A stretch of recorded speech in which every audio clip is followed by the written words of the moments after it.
Dans cette vidéo, nous allons parler de la contraction du muscle et la conversion de l'énergie chimique en énergie mécanique et thermique.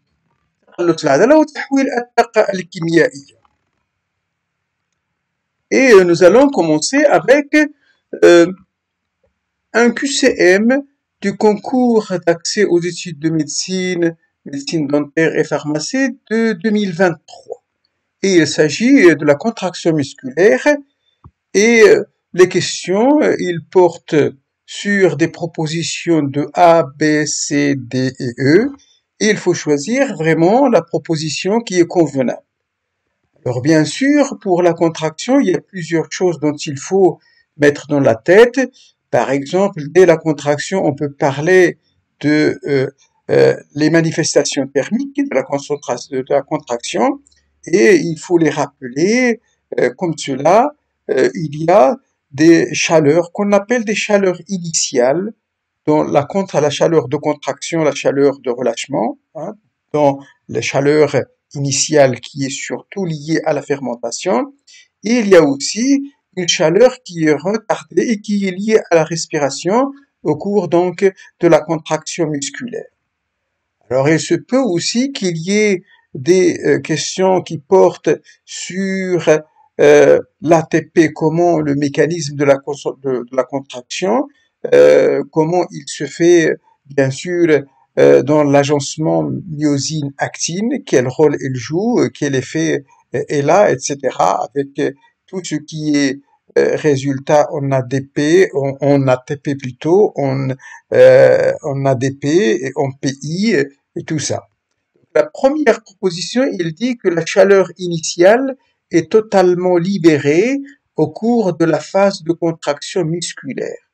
La phase de contraction musculaire, c'est celle-ci, hein, mais on voit que la chaleur, elle présente deux pics ici, deux parties qui sont la chaleur de contraction et la chaleur de relâchement. Et ça, c'est la chaleur initiale dont on parle ici, la phase donc de contraction, la chaleur initiale.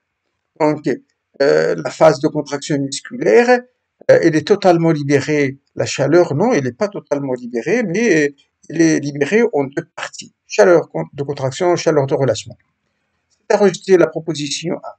La proposition B, au début de l'exercice physique prolongé, le muscle insuffisamment fourni en dioxygène produit de l'acide lactique. Ah oui, ça peut être retenu ça. Donc, nous allons quand même regarder les autres propositions. Suite à l'excitation de la fibre musculaire, le calcium libéré par le réticulum sarcoplasmique se fixe sur la tropomyosine. Le calcium se fixe sur la tropomyosine. Non, le calcium, il se fixe plutôt sur la troponine. La troponine, rappelez-vous. Alors après, il y a quand même une autre question D. Dans la fibre musculaire squelettique, la fermentation cellulaire est une voie lente de régénération de l'ATP. La fermentation est une voie lente. Je ne pense pas les voies lentes, c'est surtout de la créatine phosphate, c'est surtout une glucokinase et phosphocréatine et tout ça, mais la fermentation c'est une étape moyenne, disons. Donc, c'est à rejeter le D. L'étape E, l'ATP est nécessaire à la formation du complexe actomyosine et non pas à la rupture de ce complexe. L'ATP.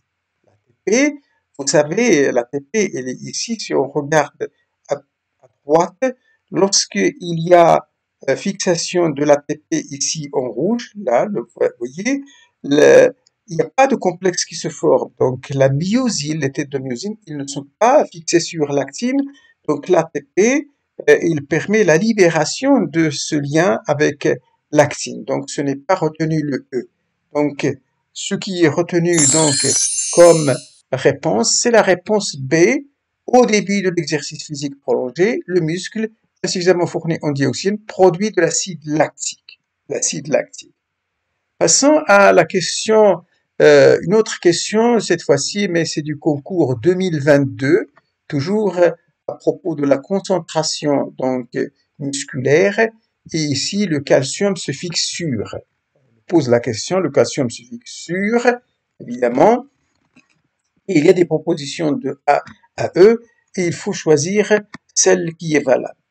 Alors bien sûr, comme information, il faut connaître le mécanisme de la contraction en matière d'intervention d'ATP qui permet donc de lier ce lien, de libérer ce lien entre l'actine et le myosine, et puis après formation ADP plus I, à ce moment-là, il va y en avoir basculement, il va y en avoir aussi désactivation, fixation, séparation, activation, etc. Donc tout ça, vous devez vous en rappeler. La proposition 1, il dit que la troponine qui déplace la tropomyosine et la tête de myosine porteuse d'ATP se lie à l'actine. C'est faux, l'ATP, bien sûr, portée sur la myosine ne permet pas la fixation de la myosine à l'actine. Donc c'est une séparation.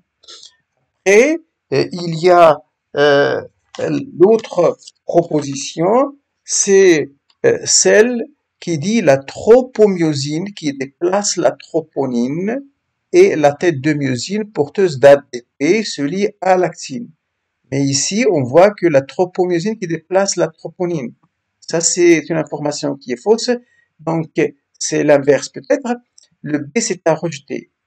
C'est la troponine qui déplace la tropomyosine et la tête de myosine porteuse d'ATP se lie à l'actine. C'est intéressant, c'est à retenir le C, mais regardons d'abord le D. La troponine qui déplace la tropomyosine et l'actine porteuse d'ADP. L'actine ne porte pas l'ADP, ça c'est surtout la myosine. Donc D, c'est tout de suite à rejeter. Le E, l'actine qui déplace la troponine et la tête de myosine porteuse d'ATP se lie à la tropomyosine. À la tête de la myosine, la tête de myosine porteuse d'ATP se lie à la tropomyosine. Ce n'est pas la tête de myosine à la tropomyosine, ça se lie à l'actine surtout. Donc la proposition à retenir dans ce QCM, c'est le C.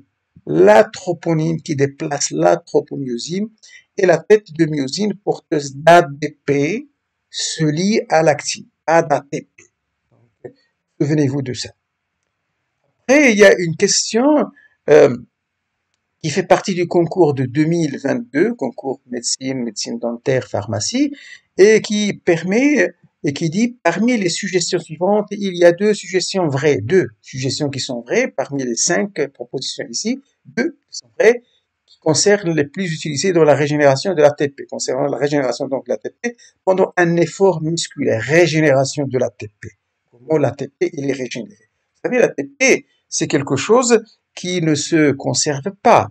Dès qu'il est formé, il faut qu'il soit utilisé tout de suite. Donc, maintenant, les questions, alors bien sûr, ces formations, cette régénération de l'ATP, rappelez-vous, ils proviennent soit en premier lieu de tout simplement une petite réaction qui est faite par la myokinase, qui permet de passer de 2 ADP en une ATP plus un AMP. C'est la myokinase, ou bien surtout, on va appliquer un phosphate, si vous voulez, de l'ATP, qu'on va greffer sur la créatine phosphate. Et puis, dans ce sens-là, on prend plutôt de l'ATP, dans ce sens-ci, ADP plus créatine phosphate, ça donne de l'ATP plus la créatine aussi. Et on régénère ici de l'ATP à partir de la créatine phosphate, qui devient créatine et qui cède son phosphate à l'ADP pour qu'il puisse devenir ATP. Alors, bien sûr, il faut aussi mettre, ça c'est tout ça se passe dans les premières étapes pour donner les quelques peu d'ATP pour vraiment démarrer une contraction musculaire, la phosphocréatine comme il agit ici, n'est-ce pas? Mais c'est quelque chose qui se fait au bout de quelques secondes, si vous voulez, une dizaine de secondes.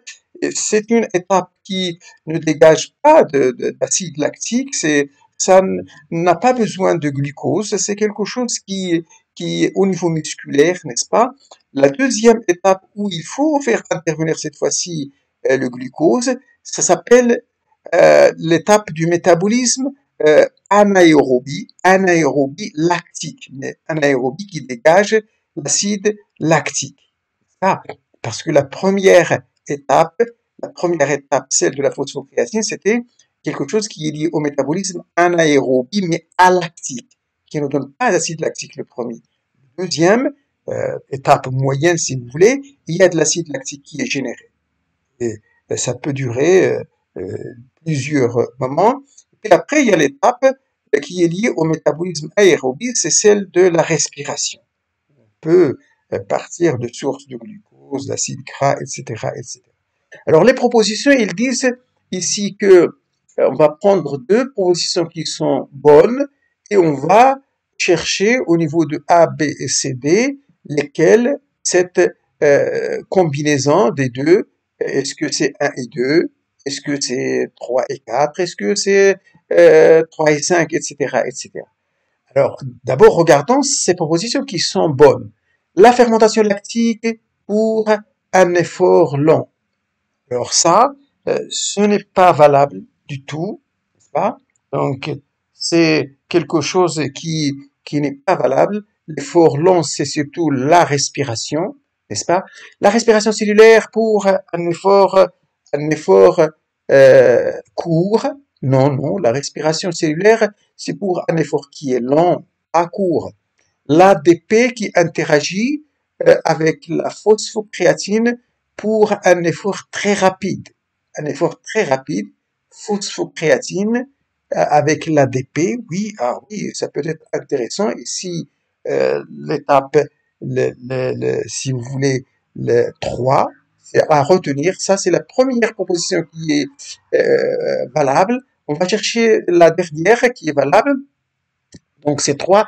La phosphocréatine pour un effort plus long. Non, la phosphocréatine pas pour un effort plus long. La respiration pour un effort plus long. Ah oui, c'est à retenir. Donc, ça doit être ici 3 et 5.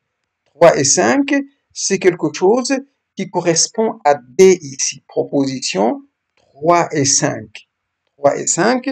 Donc, finalement, il faut opter pour la proposition D ici.